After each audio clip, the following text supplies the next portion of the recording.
na leitura semanal. É até 10h20, né? Isso. Amém. O filho que redime, desde já agradeço a Leandra, o seu esposo, eu sempre esqueço o nome do irmão. Seir, não é um nome tão fácil de memorizar. A Cristina também, embora não esteja aqui, uma amiga de longa data. Desde já eu agradeço os irmãos por lembrar de mim. O tema é o filho que redime. O texto principal é: no dia seguinte, João viu a Jesus que vinha para ele e disse: eis o Cordeiro de Deus que tira o pecado do mundo, que está em João 1:29. Com a permissão dos irmãos, já vamos passar direto para o texto bíblico, que está em Êxodo. Aí eu estarei lendo um versículo, os irmãos vão lendo o seguinte. Em Êxodo 12, depois em João 1. E falou o Senhor a Moisés e a Arão na terra do Egito, dizendo: este mesmo mês vos será o princípio dos meses. Este vós será o primeiro dos meses do ano. Falai a toda a congregação de Israel, dizendo: aos 10 deste mês, tome cada um para si um cordeiro, segundo as casas dos pais, um cordeiro para cada casa. Mas se a família for pequena para um cordeiro, então tome um só com seu vizinho, perto de sua casa, conforme o número das almas, conforme o comer de cada um, fareis a conta para o cordeiro. O cordeiro ou cabrito será sem mácula, o macho de 1 ano, qual tomareis das ovelhas ou das cabras. E guardareis até o 14º dia deste mês, e todo o ajuntamento da congregação de Israel o sacrificará à tarde. E tomarão do sangue e poloão em ambas as ombreiras e na verga da porta, nas casas em que o comerem. Assim, pois, o comereis os vossos lombos cingidos, os vossos sapatos nos pés e os vossos cajados na mão. E o comereis apressadamente. Esta é a Páscoa do Senhor. No dia seguinte, João viu a Jesus, que vinha para ele, e disse: eis o Cordeiro de Deus, que tira o pecado do mundo. E João testificou dizendo: eu vi o Espírito descer do céu como uma pomba e repousar sobre ele. E eu não o conhecia, mas o que me mandou a batizar com água, esse me disse: sobre aquele que vires descer o Espírito e sobre ele repousar, esse é o que batiza com o Espírito Santo. E eu vi e tenho testificado que este é o Filho de Deus. Amém. Os irmãos podem se assentar. Sem perca de tempo, vamos já entrar no ensino, porque tem bastante coisa para falar sobre esse tema aqui e também quero ter uma parte aí para perguntas. Hoje eu separei 3. Mas pelo menos tentar fazer uma delas no final da lição. Vamos ver. Vai ser, irmão? Então, alguém já pode ler a introdução, fazendo favor?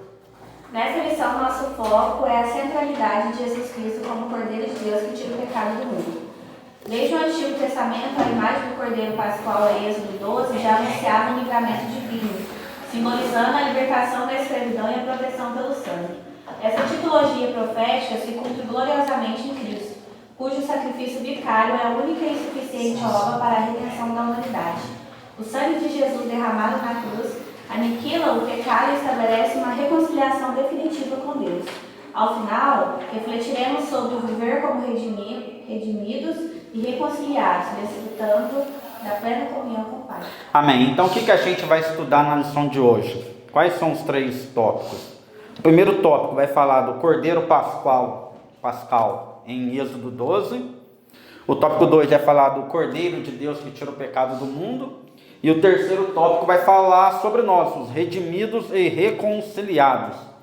Então, aqui diz que o Cordeiro Pascal em Êxodo 12 é a tipologia profética, ela é o prelúdio do que iria se cumprir futuramente em Cristo Jesus. Então, nesse primeiro tópico, vamos analisar Êxodo 12, vamos tentar contextualizar, vamos tentar entender o que estava acontecendo ali em Êxodo 12. Tópico 1, o Cordeiro da Páscoa. Quem pode ler? Um símbolo da salvação. O contexto do Cordeiro da Páscoa. A primeira vez que a imagem do Cordeiro de Deus aparece de forma clara na Bíblia é em Êxodo 12. É nesse capítulo que Deus institui a Páscoa e o Cordeiro se torna símbolo de livramento. Mas, para entender isso melhor, precisamos lembrar do que estava acontecendo com o povo de Israel. O livro de Êxodo mostra que os israelitas estavam sendo oprimidos como escravos no Egito. Era um tempo de sofrimento, dor e humilhação. Eles viviam sem liberdade, forçados a trabalhar duro, sem esperança de mudança. Essa situação de escravidão representa algo muito profundo, a condição do ser humano sem Deus, preso pelo pecado. O apóstolo Paulo explica isso muito bem quando diz: por meio de um só homem o pecado entrou no mundo, e pelo pecado,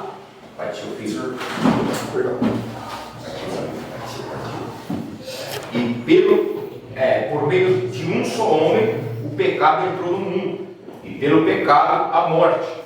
E assim a morte passou a todos os homens, porque todos pecaram. Assim como os israelitas eram escravizados no Egito, nós também estávamos presos pelo pecado. Mas foi nesse cenário que Deus apresentou uma saída: o Cordeiro da Páscoa. Amém. Se alguém já quiser deixar aberto aí Êxodo 1, a gente vai ler 2 versículos, Êxodo 1. Aqui diz: a primeira vez que a imagem do Cordeiro de Deus aparece de forma clara na Bíblia é em Êxodo 12. E nesse capítulo que Deus institui a Páscoa e o Cordeiro se torna símbolo de livramento. Então, é nesse contexto de Êxodo 12 que a Páscoa vai ser instituída e o Cordeiro vai se tornar símbolo de livramento. Muito embora, estudando essa lição, me passou pela cabeça também aquele episódio de Abraão e Isaac, né? Só que ali não era um cordeiro, ali era um carneiro. Então, qual que é a diferença entre um e outro? Ambos são ovinos, mas o carneiro ele é um macho adulto, ao contrário do cordeiro, que ele é um macho filhote. E por sua vez a ovelha ela é a fêmea adulta. Então, como a gente está falando do cordeiro, então eu acredito que a lição propositalmente não citou essa passagem de Abraão, muito embora ali também houve um livramento, tanto para Isaac quanto para Abraão. Um ia sacrificar e o outro seria sacrificado. E aí Abraão viu ali um carneiro e o utilizou então para sacrificar no lugar de Isaac. Houve um livramento. Mas, como o intuito aqui é falar do cordeiro, então ele está dizendo aqui que a primeira vez que aparece um cordeiro que dá livramento para alguém é em Êxodo 12. Quem achou Êxodo 1, leia o versículo 12 e 13, fazendo favor. Mas quanto mais o afligiam, tanto mais se multiplicava, e tanto mais crescia, de maneira que se enfadavam por causa dos filhos de Israel, e os egípcios faziam servir os filhos de Israel com dureza. Amém. Então aqui está dizendo que os israelitas estavam sendo oprimidos como escravos do Egito e viviam sem liberdade, forçados a trabalhar duro sem esperança de mudança. Então, mesmo aquele povo sendo oprimido, mesmo aquele povo sendo maltratado, aquele povo estava se multiplicando. A gente não pode esquecer que Faraó pediu para as parteiras matar todos os bebês homens que fossem nascendo, justamente para tentar evitar essa multiplicação. E aquelas parteiras, tendo o temor de Deus, aí ele aplica uma outra ordenança. Então vamos pegar essas crianças e vamos jogar no rio. Imagina só a cena, vários corpos de bebês ali no rio, tanto de criança que não morreu por conta disso. E aí a família de Moisés escondeu a criança até onde pôde, até que chegou um momento, estava insustentável, não dava mais, e aí coloca ele num cestinho, coloca ele no rio, e a filha de Faraó acaba encontrando essa criança. Então aqui a gente está meio que contextualizando os acontecimentos daquela época. Vai ser dito também que o período em que eles estiveram prisioneiros ali no Egito durou 430 anos. Em algumas passagens da Bíblia vai arredondar dizendo que é 400. Mas então foi um período bem longo ali que eles viveram escravizados no Egito. Continuando aqui, essa situação de escravidão representa algo muito profundo. Assim como os israelitas eram escravizados no Egito, nós também estávamos presos pelo pecado.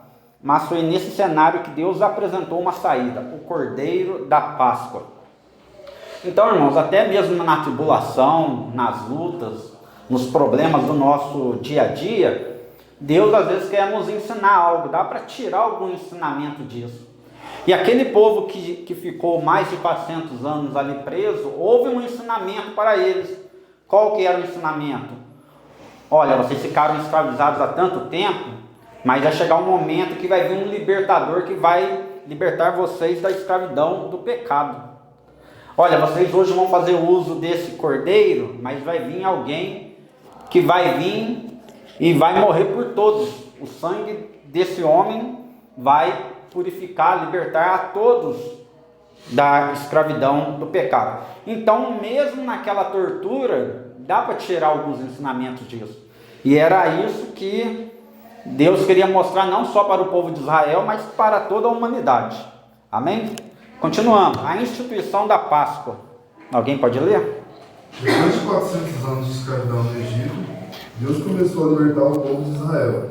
Ele escolheu Moisés para liderar essa missão. Mas a saída não foi fácil, pois Faraó não queria deixar os israelitas partirem.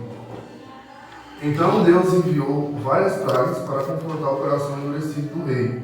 Enquanto isso, os israelitas ainda moravam no Egito, e para não serem atingidos pelas pragas, eles precisavam obedecer à direção de Deus. A última praga seria mais difícil, a morte de todos os filhos primogênitos do Egito. Até mesmo o filho de Faraó não estava livre. Para proteger os israelitas e estabelecer um memorial por tão grande livramento, Deus instituiu a Páscoa, Êxodo 12. Ele deu orientações bem específicas. Cada família deveria escolher um cordeiro de 1 ano, sem defeito, matar o animal e, ao entardecer, e passar o sangue dele nas ombreiras da porta. Além disso, todos deveriam comer a carne do cordeiro, vestidos e prontos para sair do Egito. Naquela noite, o anjo da morte passou pelo Egito. As casas que tinham o sangue do cordeiro no local indicado por Deus foram poupadas.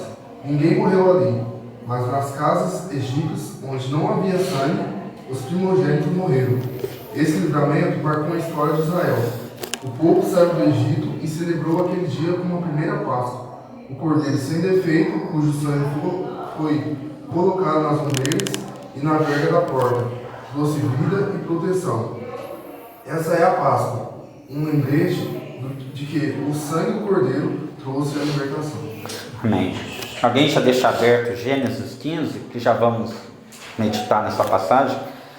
Aqui diz, Deus escolheu Moisés para liderar essa missão. Então Moisés, ele tipifica a Cristo, assim como o Cordeiro, que a gente vai ver mais adiante, e também o sumo sacerdote. Então, vamos analisar Moisés, mais adiante a gente fala do sumo sacerdote e do Cordeiro. Por que Moisés tipifica Cristo? Ele era o mediador da antiga aliança, ao passo que Jesus é o mediador da nova aliança. Ele era o mediador entre Deus e os judeus, ao passo que Jesus é o mediador entre Deus e os homens. Ali naquela época, Deus falava com Moisés e Moisés repassava para o povo. Teve uma ocasião que Deus até queria falar com o povo, mas eles mesmos não queriam. Só não, deixa Moisés como sendo o mediador, porque a gente tem medo do Senhor, da forma como ele se apresentava. Então Moisés acabou sendo então esse porta-voz. Moisés, ele foi o libertador do povo ali do Egito, enquanto Jesus é o nosso libertador, nos libertou das amarras do pecado. Moisés, ao nascer, ele foi colocado, ele teve que fugir, ou melhor dizendo, Moisés e sua família, eles tiveram que esconder de Faraó, a ponto de colocar ali o seu filho em um determinado momento no rio. E Jesus também, quando era criança, ele, Maria e José tiveram que fugir justamente para o Egito, porque também houve uma ordem de matança das crianças, igual como houve na época de Moisés. Então ambos tiveram que esconder ou serem escondidos quando bebê, por conta dessa perseguição. E aqui diz: a saída não foi fácil.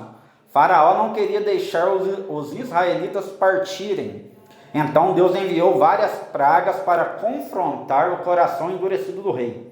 Talvez alguém pergunte assim: nossa, mas por que Faraó já não liberou de primeira? Por que a Bíblia diz que Deus endureceu o coração de Faraó? Talvez a resposta para essa pergunta está em Gênesis 15. Talvez não, certeza. Vamos lá, versículo 13 e 14. Quem achou pode ler.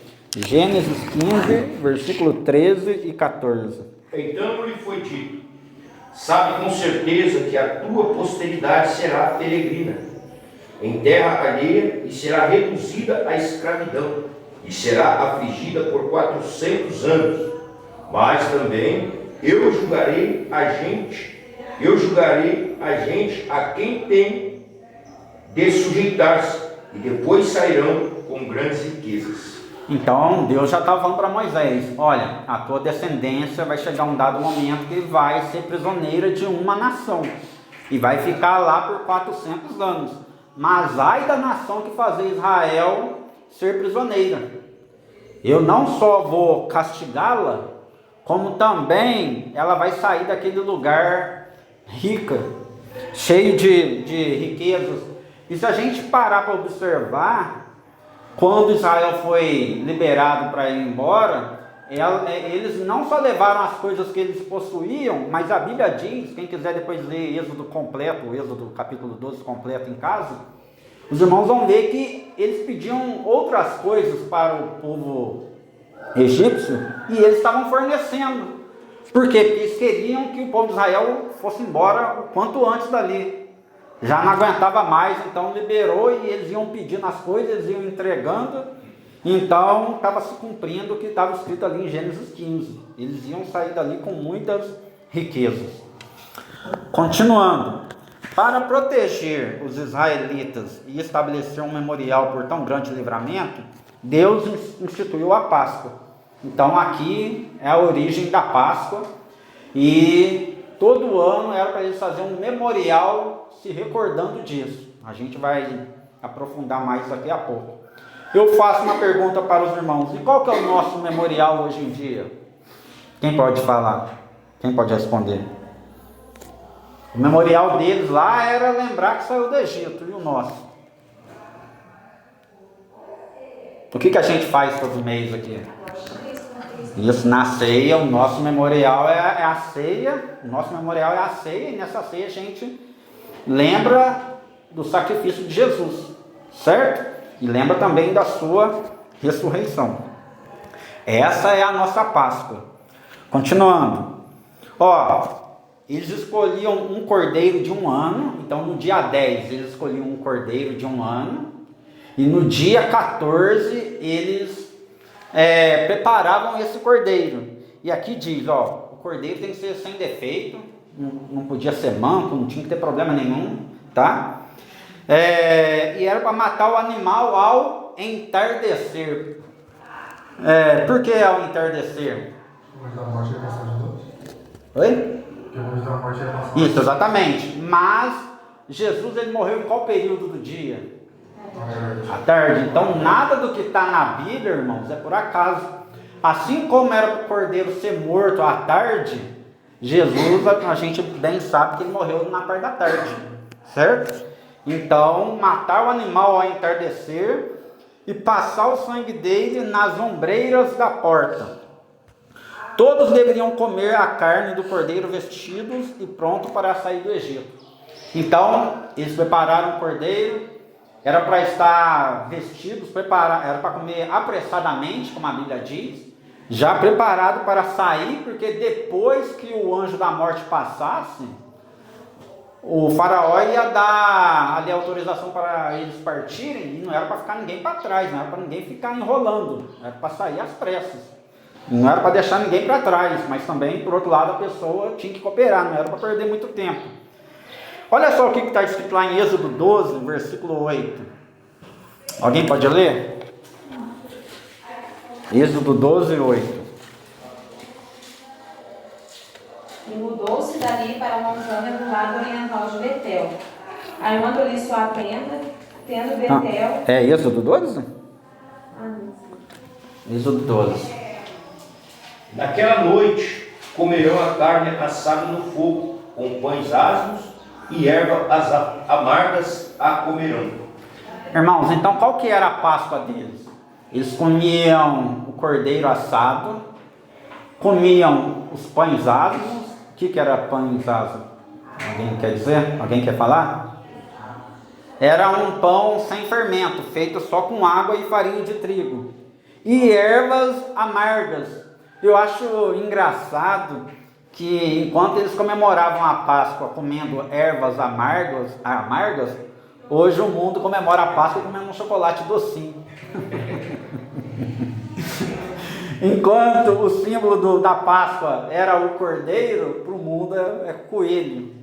Então eles meio que tentam tirar a ideia principal do que é a Páscoa.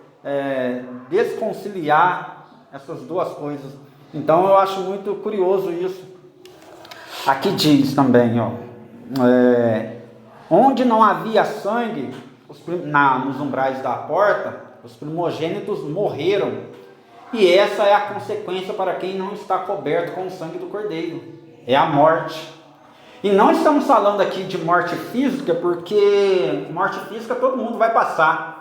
Mas aqui estamos falando do dano da segunda morte, que é aqueles que morrem sem Cristo Jesus, que serão conduzidos ao inferno.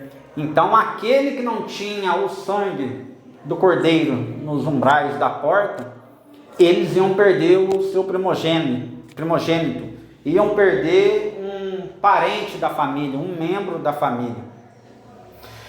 Continuando, o cordeiro sem defeito, cujo sangue foi lavado, colocado nas ombreiras e na verga da porta, trouxe vida e proteção. O sangue do cordeiro trouxe libertação. Então, ao contrário daqueles que não colocavam o sangue nos umbrais da porta, aqueles que colocaram recebeu vida e proteção. Foram protegidos do anjo da morte e, consequentemente, tiveram vida. Não teve perda ali na sua casa, na sua família. Enquanto em algumas casas teve vida, teve alegria, em outras teve choro, teve morte, teve perda. Seguindo, a tipologia do cordeiro pascal. Quem pode ler, fazendo um favor? Hoje, esse cordeiro é uma tipologia profética de Cristo Jesus. Aqui temos duas imagens vividas e simbólicas que remontam ao sacrifício de Jesus. O cordeiro pascual como um sacrifício substitutivo no lugar dos primogênitos, que simboliza nosso Senhor, como aquele que foi sacrificado por nós, e o sangue nos umbrais das portas que salvou as famílias israelitas. Simboliza o sangue de Cristo derramado na cruz do Calvário, para nos livrar do pecado. Assim, este acontecimento no Antigo Testamento aponta de maneira gloriosa para o que o Senhor Jesus faria, de uma vez por todas. Sua obra vicária é o cumprimento único e suficiente de tudo que começou em Êxodo 12. Então, o sacrifício de Cristo, ele pôs fim de uma vez por todas ao derramamento de sangue. Por quê?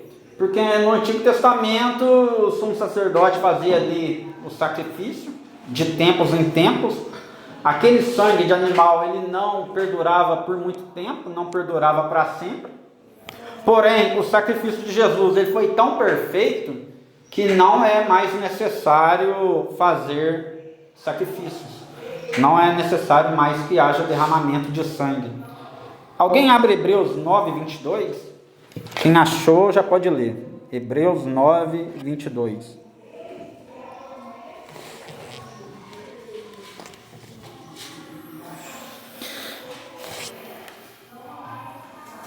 Com efeito, quase todas as coisas, segundo a lei, se purificam com o sangue, e sem derramamento de sangue não há remissão. Amém. Então, quase todas as coisas se purificam com sangue. E sem derramamento de sangue não há remissão. Então, era necessário que haja derramamento de sangue para que alguém fosse purificado.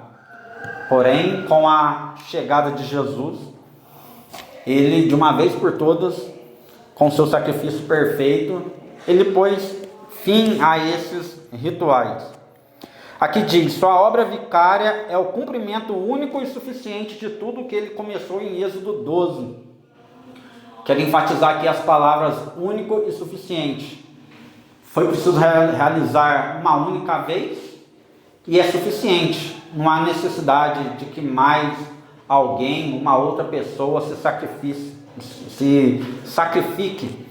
E quando a gente vai aceitar Jesus, é parecido com isso aqui que a gente fala.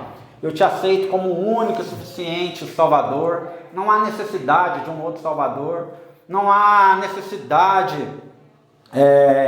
igual os católicos fazem, da Maria vir acompanhado nas nossas orações, ou acreditar que ela é divina. Não, o nosso Jesus, ele é único e ele é suficiente. Não há necessidade de uma outra pessoa, de um outro Salvador. Alguém aqui tem na revista de professor? Sim. Né? Eu vou ler as duas primeiras frases aí, se quiser acompanhar. Vou fazer 2 comentários aqui. O calendário religioso de Israel começou com a Páscoa, o dia reservado para comemorar a libertação do Egito, ocorrendo na primavera. Então, a Páscoa foi instituída no primeiro mês, e era do calendário judaico, e era um mês bem movimentado. Antes de comentar sobre esse mês, o nome desse mês era chamado de Abib ou Aviv. Até pouco tempo atrás, tinha uma cidade em Israel, que chama Tel Aviv. Esse Aviv é o nome do primeiro mês do calendário judaico. Só que agora, depois de alguns anos, consideraram Jerusalém novamente a capital de Israel. Mas por um tempo foi Tel Aviv. Esse Aviv, então, é o nome do mês, do primeiro mês do calendário judaico. Depois que eles retornaram da Babilônia, mudou o nome para Nissan. Tem até uma empresa automobilística que também tem o nome de Nissan, né? Só a pronúncia, só a escrita que é um pouco diferente, mas a pronúncia é a mesma, tá? Nissan também é considerado, é o nome dado ao primeiro mês do calendário judaico. E a segunda frase que eu quero enfatizar é essa daqui. Este dia singular era acompanhado pela celebração de uma semana conhecida como a Festa dos Pães Asmos. Então era um mês movimentado. Por quê? No dia 10, eles separavam ali o cordeiro. No dia 14, matavam ele e comiam ali. Porém, a Páscoa não parava por aí no dia 14. Do dia 14 ao 21, ou seja, no intervalo de uma semana, era realizada a festa dos pães asmos. E o dia 14 e o dia 21 era considerado feriado. Um outro detalhe interessante é que nesse intervalo de tempo eles não podiam comer nada fermentado. Então, dias antes, eles já começavam a remover tudo que era fermentado da sua casa, para não correr o risco de comer algum alimento fermentado. Um outro detalhe, vamos lá em Êxodo 12, quem achou Êxodo 12, leia o versículo 42. Mais um detalhe sobre essa festividade.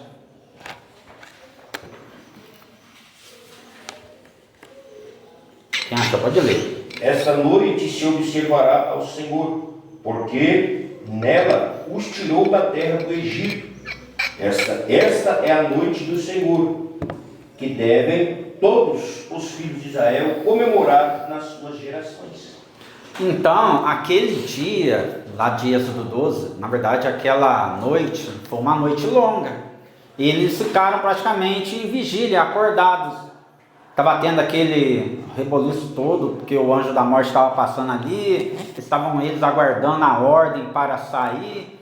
Então, nos outros anos, quando fosse comemorar a Páscoa, era para também eles ficarem em vigília nesse dia 14.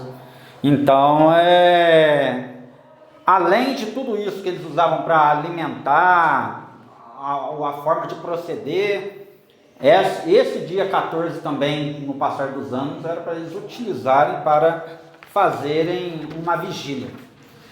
Alguém quer fazer algum comentário antes de passarmos para o tópico 2? Comentário, pergunta? Não?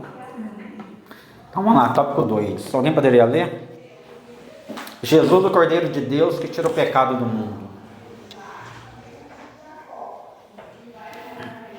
Cordeiro de Deus. É bem verdade que em Êxodo 12 o sacrifício do Cordeiro Pascual não era para tirar o pecado, contudo tinha a ver com a luta entre a vida e a morte, conforme estudamos assim. Mais tarde, no sistema do sacrifício do Antigo Testamento, o Cordeiro recebe essa conotação de expiação do pecado. Em Isaías 53, de maneira profética, é apresentada a imagem de um cordeiro que sofre e é levado ao matadouro. Essas imagens do Cordeiro Pascual que marcam o livramento de um povo. Do cordeiro que expia o pecado no sistema de sacrifício do Antigo Testamento e principalmente do Cordeiro em Isaías 53. Na profecia do servo sofredor que morre no lugar de outro. São invocados por João Batista quando eles proclamam: Eis o Cordeiro de Deus que tira o pecado do mundo. Essa mensagem de João Batista evoca o Nosso Senhor como Cordeiro do sacrifício perfeito, completo e suficiente para pagar de uma vez por todas o pecado de todo mundo. Amém. Então, o sacrifício do Cordeiro ali no Êxodo 12 não era para tirar o pecado. Então, o objetivo inicial ali não era para tirar o pecado. Na verdade, era para livrá-los da morte, tá? Quem fez uso ali do sangue do Cordeiro ficou livre da morte. Então, quando a gente fala desse Cordeiro de Êxodo 12, num todo assim, a gente pode dizer que o Cordeiro ele trouxe vida. Por quê? O sangue utilizado evitou a morte de um parente, de algum membro da família, e a sua carne serviu de alimento para eles, inclusive serviu de fortalecimento, porque eles iam começar a marchar rumo ali ao Mar Vermelho. Então é muito parecido com a nossa ceia. A gente não toma a carne e o sangue, o pão e o suco de uva, e a Bíblia diz que quem participa com ele não tem vida com ele. Então quem fez uso da carne e do sangue teve vida. É igual à nossa ceia. Quem toma dignamente do corpo e do sangue de Cristo tem vida com ele. Mas aqueles que não fizeram uso do sangue acabou padecendo. O Cordeiro recebe essa conotação só mais tarde. Essa conotação de tirar pecados. De expiar o pecado, remover pecado, nos purificar do pecado, remover os pecados. Então, isso só mais tarde que teve um simbolismo, digamos, um pouco diferente, tá? E aqui diz: Eis o Cordeiro de Deus que tira o pecado do mundo. Essa mensagem de João Batista evoca Nosso Senhor como Cordeiro do sacrifício perfeito, completo e suficiente para pagar de uma vez por todas o pecado de todo mundo. Então João Batista dizia: eis o Cordeiro de Deus que tira o pecado do mundo. Ele tira o pecado de todo mundo, não é de um ou de dois, não é de alguns, igual tem algumas pessoas que acreditam, como os calvinistas. Ele tira o pecado de todo mundo. mas só que cada um tem que fazer a sua parte. Qual que era a parte que o povo de Israel tinha que fazer lá em Êxodo 12? Passar o sangue nos umbrais da porta. Se você não fazer a sua parte, aí vai haver morte. Então, Jesus ele morreu por todos. O motivo de alguns se desviarem ou irem para o inferno não é porque o sangue de Jesus não teve poder para salvá-lo, é porque ele optou em não seguir a Cristo, tá? As pessoas que optaram em não passar o sangue nos umbrais da porta teve morte. É difícil acreditar, mas se teve algum judeu que desobedeceu à ordem, perdeu alguém lá da família. Assim como se algum egípcio ficou sabendo dessa notícia e creu no Deus de Israel e passou por conta própria o sangue no umbral da porta da casa dele, ele teve livramento. Tanto é que lá no Antigo Testamento a Bíblia diz que os estrangeiros que quisessem acompanhar o povo de Israel com o objetivo de servir o Deus de Israel, seguir a cultura, os costumes de Israel, o que Deus ordenava, era bem aceito, podia fazer parte. Então, pode ser, não é que eu estou afirmando, pode ser que na casa de algum familiar, de alguma família judeu teve choro, como pode ser que na casa de uma família egípcia teve alegria, teve livramento. Então, o sangue do Cordeiro tira o pecado do mundo. Amém? Amém. Aniquila o pecado. Alguém poderia ler? Irmãos, está parecendo que está meio corrido? Tá? É porque já vai dar quase 10 horas, tá? E eu quero comentar bastante coisa aqui. Mas pode perguntar, pode interromper, tá? Que aí, conforme os irmãos forem perguntando, eu vou afunilando aqui. Aniquila o pecado. Na carta aos Hebreus 9, 26, lemos: de outra maneira, necessário lhe fora padecer muitas vezes desde a fundação do mundo. Mas agora, na consumação dos séculos, uma vez se manifestou para aniquilar o pecado pelo sacrifício de si mesmo. Esse versículo evoca uma verdade afirmada em toda a carta aos Hebreus, bem como a expressão usada por João Batista: eis o Cordeiro de Deus que tira o pecado do mundo. Havia apenas um propósito no ministério de Jesus: aniquilar o pecado. Como visto na segunda lição, o ser humano não sabe o que fazer com o problema do pecado e com toda a sua culpa e vergonha, mas nosso Senhor providenciou o sacrifício perfeito que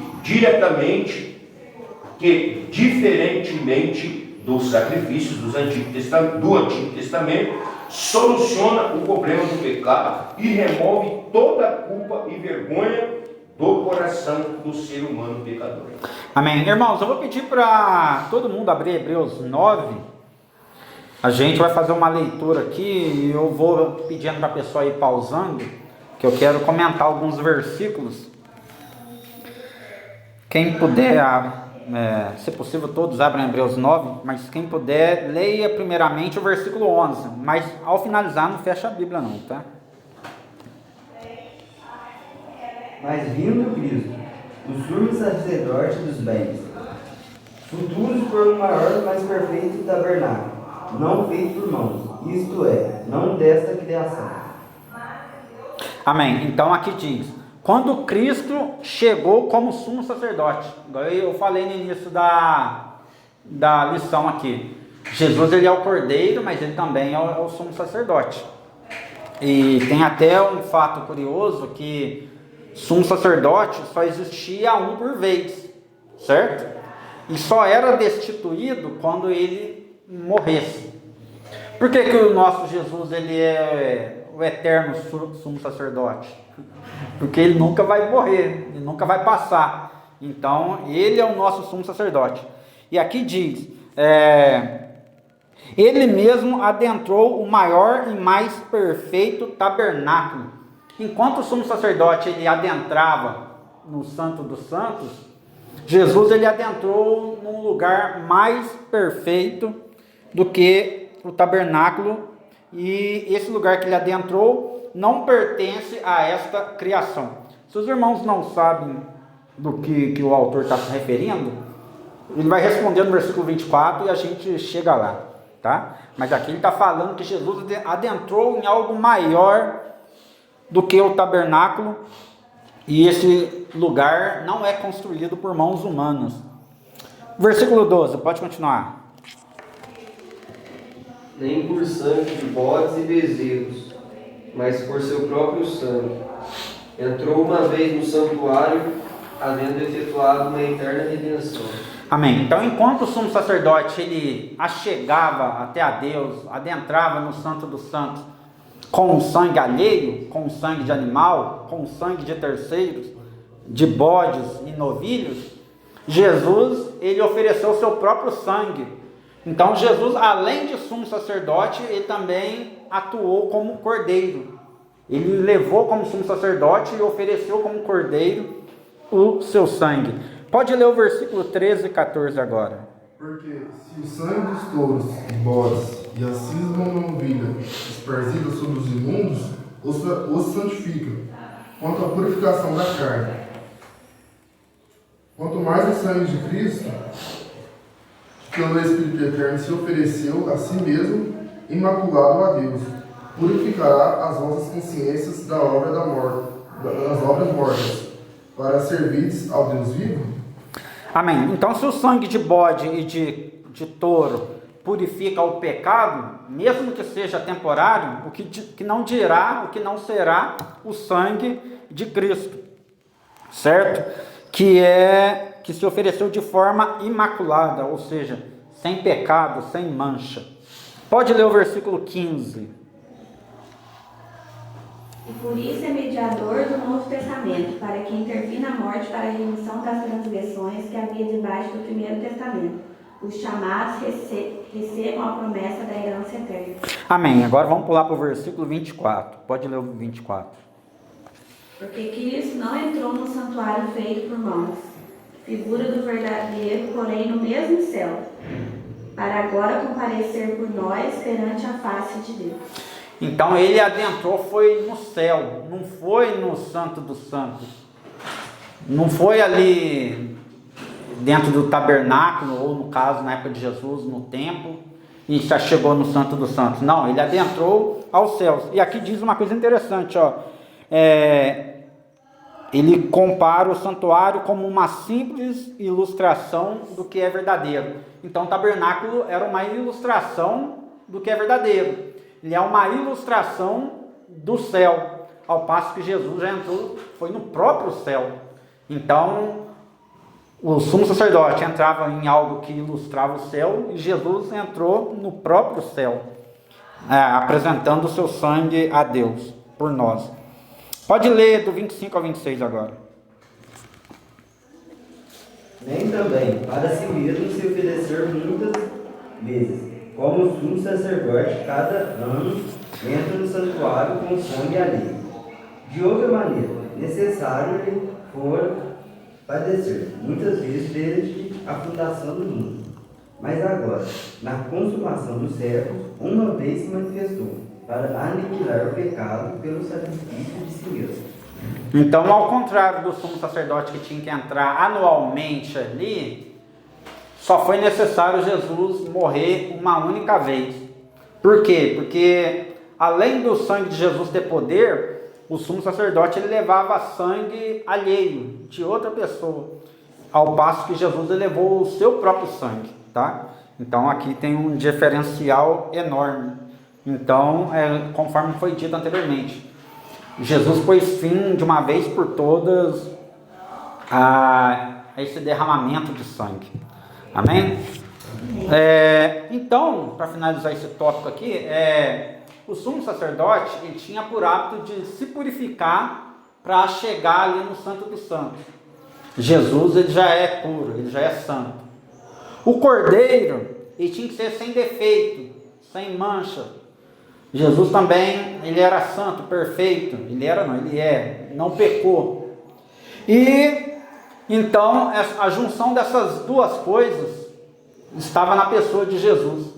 E enquanto o sumo sacerdote, para finalizar, levava o sangue de animal, Jesus se apresentou com o seu próprio sangue. Tópico 3, o poder do sangue de Jesus. Alguém pode ler? No Antigo Testamento, o sumo sacerdote oferecia todos os anos sacrifício com sangue de animais. Mas Jesus fez diferente. Ele entregou a si mesmo. E ofereceu o seu próprio sangue por todos nós quando morreu na cruz. O sangue de Jesus tem um significado muito forte para a nossa fé. Tanto que na Santa Ceia do Senhor, uma das ordenanças da igreja, o cálice representa o sangue de Cristo. Quando participamos da ceia, estamos lembrando de que foi o sangue de Jesus que nos trouxe vida. Por isso, nunca devemos esquecer o que Jesus fez. Por isso, nunca devemos esquecer o que o sangue de Jesus Cristo significa. Foi pelo sangue que fomos libertos, pelo sangue que fomos salvos, pelo sangue que fomos comprados, perdoados e purificados. O sangue de Jesus é precioso e poderoso. Ele é a prova do amor de Deus por nós e garante o perdão dos nossos pecados de forma definitiva.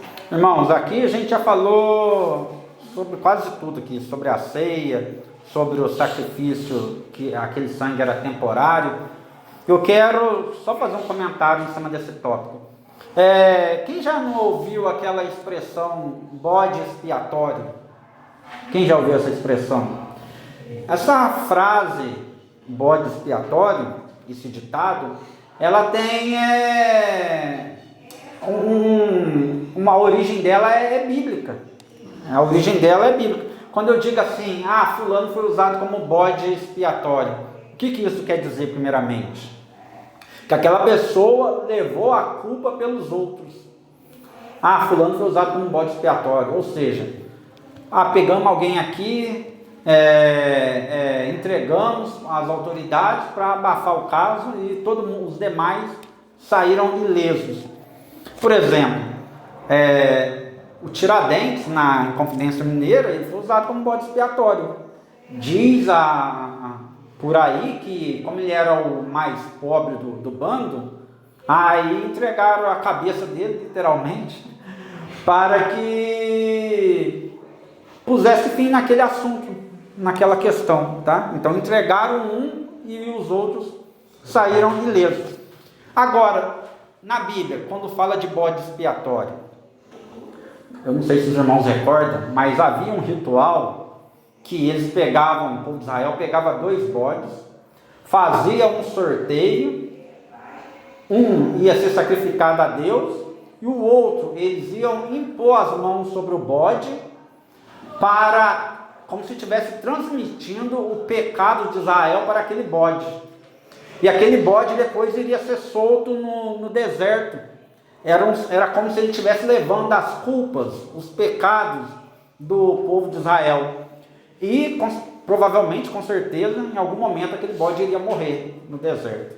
Então, por isso do ditado bode expiatório. Aquele bode vai levar a culpa da nação para o deserto, para bem longe deles, tá? Era esse o significado desse ritual na época. De novo, vou ler um comentário aqui no subsídio 2. A salvação que João vislumbra é diferente da narrativa do Êxodo. O inimigo de que o povo de Deus é salvo não é mais um opressor geopolítico, mas o próprio pecado. Ao invés de salvar um povo de um perigo específico, a salvação de Deus alcança a eficácia universal em Jesus Cristo, tirando o pecado do mundo. Então, ao contrário daquele cordeiro lá em Êxodo 12, ao contrário da libertação que eles tiveram do Egito, de um governo, de um líder geopolítico, agora a salvação de Jesus ali na cruz do Calvário, ela é mais abrangente, é para todo mundo, não era só para o povo de Israel, e também não era mais por conta de um líder político, agora era por conta do pecado, tá? Agora a salvação de Jesus era mais abrangente, e não se tratava de uma pessoa, se tratava do pecado. E alguns judeus não entenderam essa profecia. Tem judeu que acreditava que o Messias viria para libertar eles da opressão romana, igual veio Moisés e libertou eles da opressão egípcia. Então, por isso que até hoje tem judeu aí que está aguardando o Messias, porque eles não se conformam. Eles acham que o Messias era alguém que ia libertar eles de um líder político. E é por isso que eles vão ser enganados no período do anticristo, tá? Porque eles vão achar que o Messias era agora de fato assim apareceu e vão ser enganados. Eu quero fazer uma pergunta para os irmãos, na verdade é duas. Hoje é necessário nós realizarmos rituais, sacrifício de animais? Então, por que não? Porque Jesus é uma coisa. Exato. Aí eu faço uma pergunta para vocês. Hoje vocês devem saber que os judeus eles não fazem mais rituais. Por conta de quê? Alguém já parou para pensar?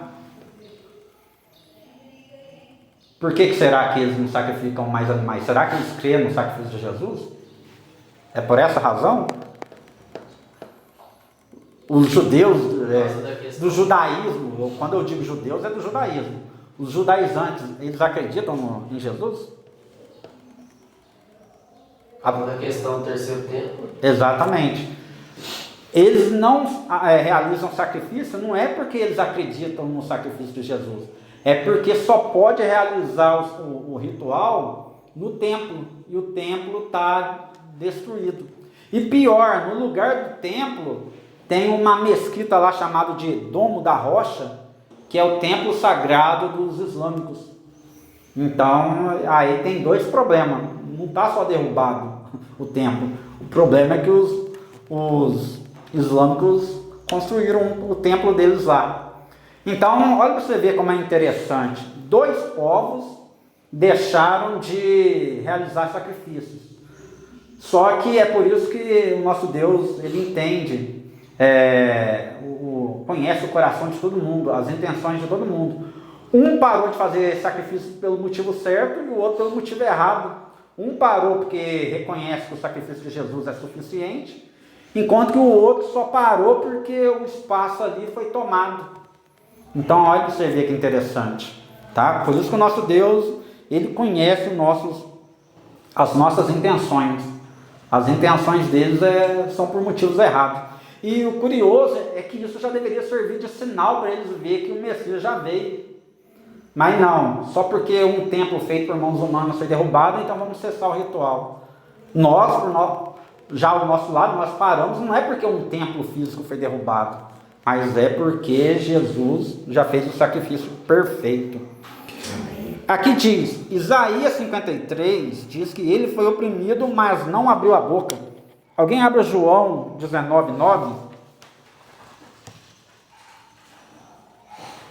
João 19:9. Quem achou pode ler. E tornando a entrar no pretório, perguntou a Jesus: de onde és tu? Mas Jesus não lhe deu resposta. Irmãos, há quem diga que essa passagem de Isaías 53 se cumpriu em João 19:9. Ele foi oprimido, mas não abriu a boca, quando Pilatos fez essa pergunta para ele. Embora em vários momentos a gente vai ver que Jesus só estava falando ali o necessário. Em vários momentos ele ficou em silêncio. Em vários momentos ele falava, é tu que dizes, é tu que o dizes. Então, há quem diga que essa profecia se cumpriu em João 19:9. Como um cordeiro foi levado ao matadouro, e como a ovelha muda perante os seus tosqueadores, ele não abriu a boca. Eu estava me perguntando, será que a ovelha, quando ela vai para o matadouro, ela sabe que está indo para a morte? Para ela ir tão calmamente, tão mansamente? Ou será que ela já aceitou o seu destino, que é morrer, que é ser abatida? Não dá para responder essa questão, mas uma coisa é fato. Jesus, ele foi ciente morrer por nós, tá? Ele foi como um cordeiro para o matador, mas ele foi consciente do que ele estava fazendo. É isso que torna o sacrifício de Jesus ainda mais perfeito. Amém? Alguém quer fazer algum comentário? Não vai dar tempo não. A redenção, alguém poderia ler? A palavra de Deus nos mostra uma linda mensagem de redenção. A obra de Cristo na cruz transforma a vida do pecador. Por meio do sangue precioso de Jesus, que fomos resgatados e redimidos. Em outras palavras, através de seu Filho, Deus nos libertou do domínio do diabo e do pecado, e ainda restaurou o nosso relacionamento com Ele. A salvação tem a ver com um alto preço pago, o sangue de Jesus Cristo. Essa é uma obra extraordinária, que muda totalmente a nossa condição, que antes era de pecado, divindade e corrupção. Jesus nos resgatou, nos redimiu, e isso muda tudo. Irmão, pode ler o tópico 2 e 3? A palavra, a reconciliação. A palavra de Deus também nos mostra que a obra de salvação realizada por Cristo nos reconciliou com Deus. Em outras palavras, em Cristo, Deus estava restaurando o nosso relacionamento com Ele, que havia sido quebrado por causa do pecado. A reconciliação é justamente isso, a volta da comunhão entre Deus e o ser humano. Essa é a verdade das bases da salvação. Por isso, por meio de Jesus, podemos nos aproximar de Deus com a confiança, como diz a Bíblia. Cheguemos, pois, em uma confiança ao trono da graça, para que possamos alcançar misericórdia e achar graça, a fim de sermos ajudados em tempo oportuno. Só conseguimos fazer isso porque Deus estava em Cristo, reconciliando consigo o mundo. 3. Isso, pode ler. Vivendo como redimidos e reconciliados. Por meio da obra de salvação realizada por Jesus na cruz, fomos redimidos e reconciliados com Deus. A redenção nos libertou do domínio do pecado e do diabo. Éramos escravos, mas agora somos livres. A reconciliação restaurou nossa comunhão com o Pai. Antes distantes, agora estamos perto. Essas duas verdades caminham juntas. Fomos comprados por um alto preço e recebidos novamente como filhos. Em Cristo, temos o acesso direto ao trono de Deus, sem medo, culpa ou condenação. O que antes era barreira, hoje é ponte. A cruz de Jesus abriu um caminho para uma vida nova, longe da escravidão do pecado e perto do coração de Deus. Agora, nada nos impede de viver uma vida com propósito e intimidade com o Pai. Por isso, viva cada dia como alguém que foi perdoado, liberto e acolhido, e não como que ainda está preso ao passado de pecado. Amém. Vou simplificar aqui. Irmãos, a gente foi então redimido e reconciliado. Eu vou fazer aqui algumas perguntas retóricas, não precisa me responder, mas vamos refletir junto. Você já se sentiu afastado de alguém que ama? Pensa aí. Já se afastou de alguém que amava? Já se reaproximaram? Como foi essa reconciliação? Geralmente, quando a gente tem um desentendimento com alguém, para reconciliar, é aquele negócio meio tímido, constrangedor, ainda mais quando você percebe que é você que pisou na bola, quando é você que errou. Então é algo bem tímido, vergonhoso, mas olha o que a Bíblia diz: cheguemos, pois, com confiança ao trono da graça. Não precisa ter mais vergonha, timidez, muito embora a culpa foi nossa de ter pecado, ter nos afastado de Deus, mas Jesus morreu justamente por isso, para que a gente chegue com confiança até a presença dele. E aqui diz também, temos acesso direto a Deus sem medo, culpa ou condenação. Então não precisa ter medo mais, não precisa se sentir culpado. Olha que privilégio que a gente tem, que só o sumo sacerdote tinha na época, de entrar no Santo dos Santos. Hoje todos nós podemos adentrar, e só havia um por vez, como eu falei, sumo sacerdote.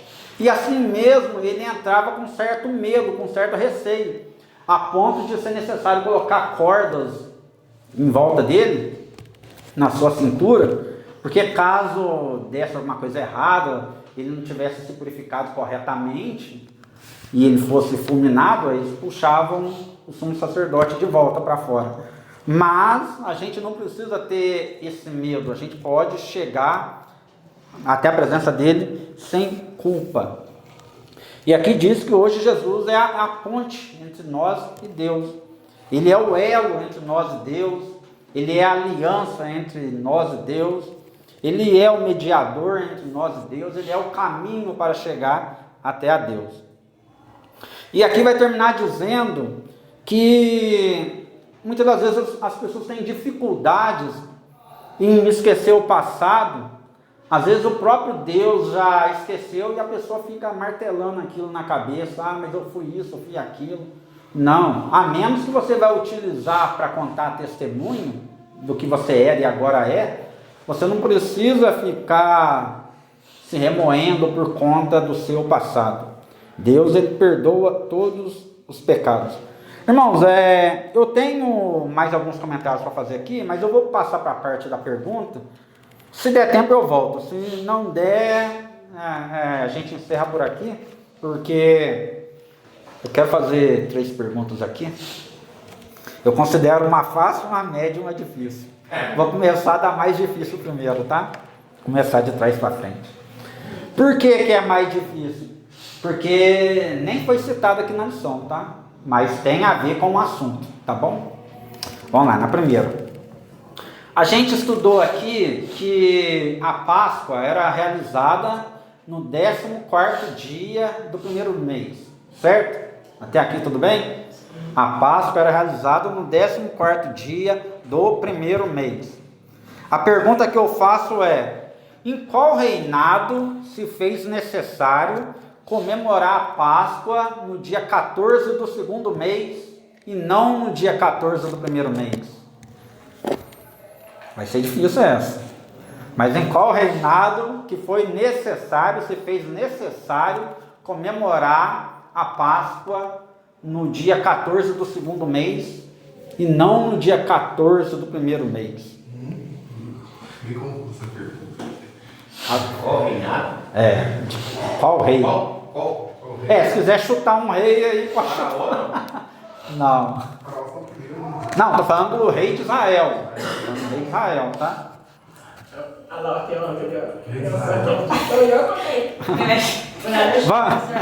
Vamos para a resposta, então? Eu já imaginava que essa seria difícil. Vou aprender. Vamos lá, 2 Crônicas 30. Só vamos ler 3 versículos, mas quem quiser depois em casa ler todos, pode ler. 2 Crônicas 30. Pode ler o versículo do 1 ao 3.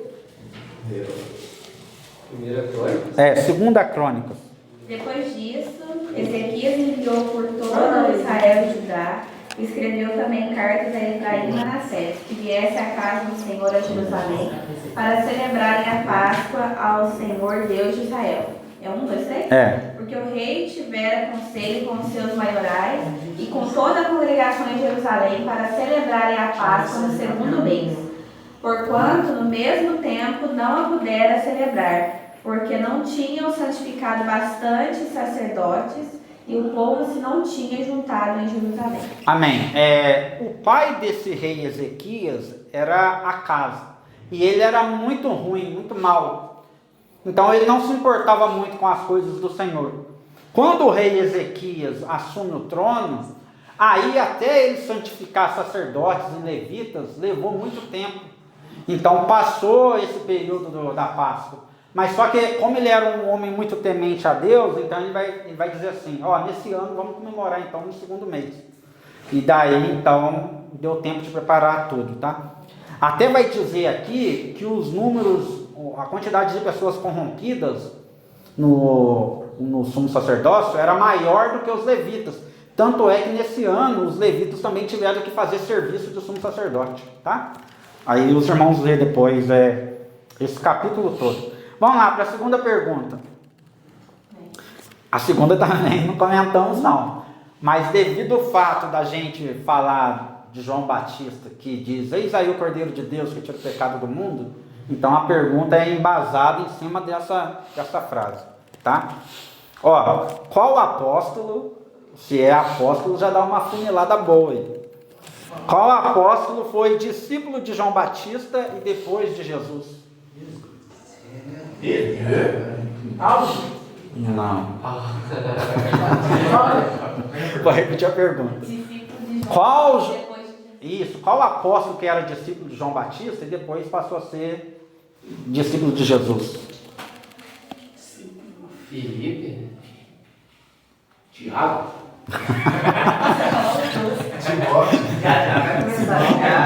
Tem gente que tá falando aí nome que nem é apóstolo. Esse eu vou chutar. Não sei se eu deixo de dever para os irmãos pesquisar. O que você acha? Responde. Vamos deixar de lição de casa. Deixa de lição. Vamos meditar. Então anota aí, não vou responder essa não, mas tem base bíblica, tá? Responder lá no grupo à noite.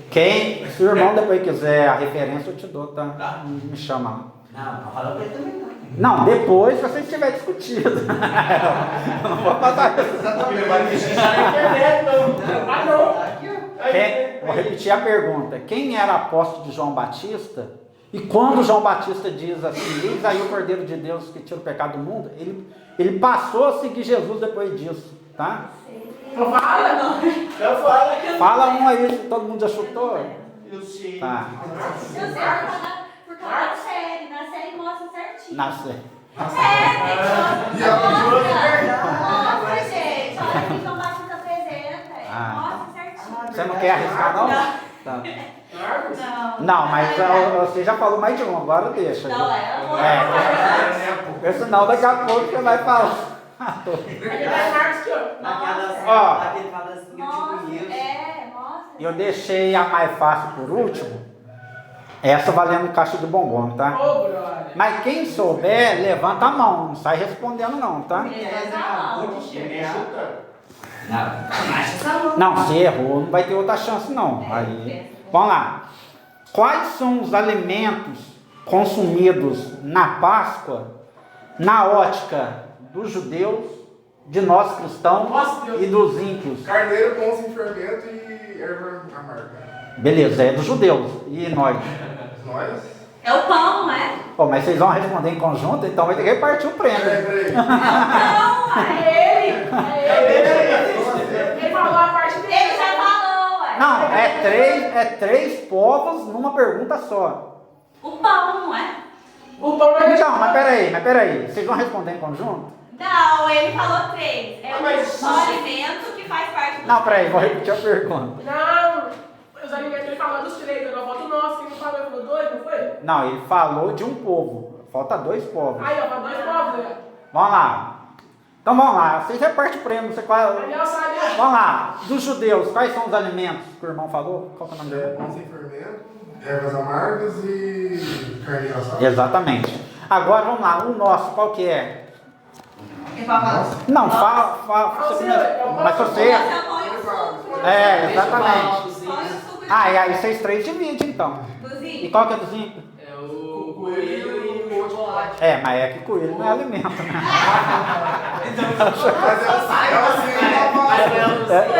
Não é o símbolo não, é os alimentos da Páscoa. Tá? Não é o peixe, não. Não, tem peixe não. Eu vou pegar aqui. Chocolate. Eita, glória. Ó, Miranda vai ter que dar um bombom pra cada um. Tem que essa caixa e dar um bobo pra cada um. Não, na galera vai dividir. Ele acertou a primeira. Não acertou metade. Mas eu abri a porta da pergunta para responder. Ele levantou a mão Sei lá. Ó, por participação vou dar um tempo para cada um. Aí, Irmãos, 10h20, então desde já eu quero agradecer, tá? Por mais essa oportunidade. Tinha muito assunto para falar, então ficou parecendo.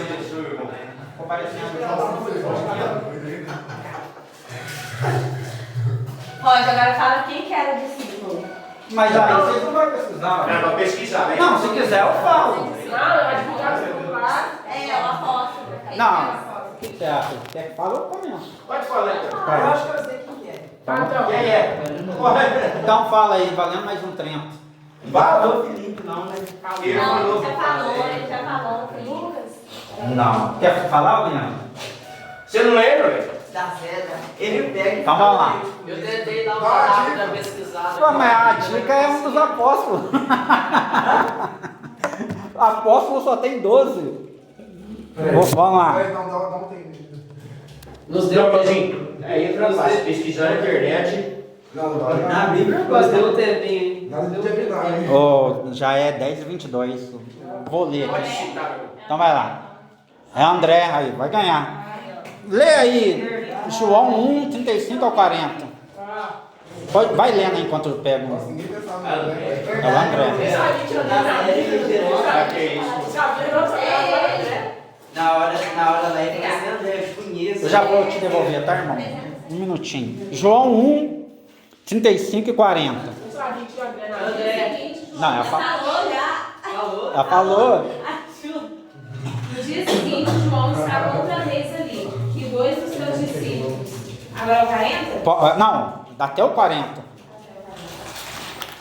E vendo por ali andar, Jesus disse: Eis aqui o Cordeiro de Deus. E os 2 discípulos ouviram dizer Gerações de voz. isso, e o seguiram Pera aí, Jesus. irmão, um minutinho. Só um minutinho. E Jesus voltando-se e vendo que eles o seguiram, disse: Quem buscares? Eles disse: Rabi, que é traduzido que quer dizer mestre, onde moras? E ele disse: Vinde e vê. Foram e viram onde morava. Então ficaram com ele aquele dia, e era já quase hora 10. Era André, irmão de Simão Pedro, um dos 2 que ouviram aquilo de João e o haviam seguido. Amém. E outro detalhe, irmãos. Aqui está explícito que é André. Mas implicitamente dá a entender que o outro apóstolo era o João. O João também era discípulo de João Batista. Só que não é comum, não é normal a pessoa referir-se a si próprio nos evangelhos. É por isso que João, ele não menciona o nome dele, mas porque dá a entender que é ele, tá? É ele próprio, para não ser vaidoso, essas coisas, tá? Então agradeço a oportunidade, Deus abençoe os irmãos em nome de Jesus. Amém.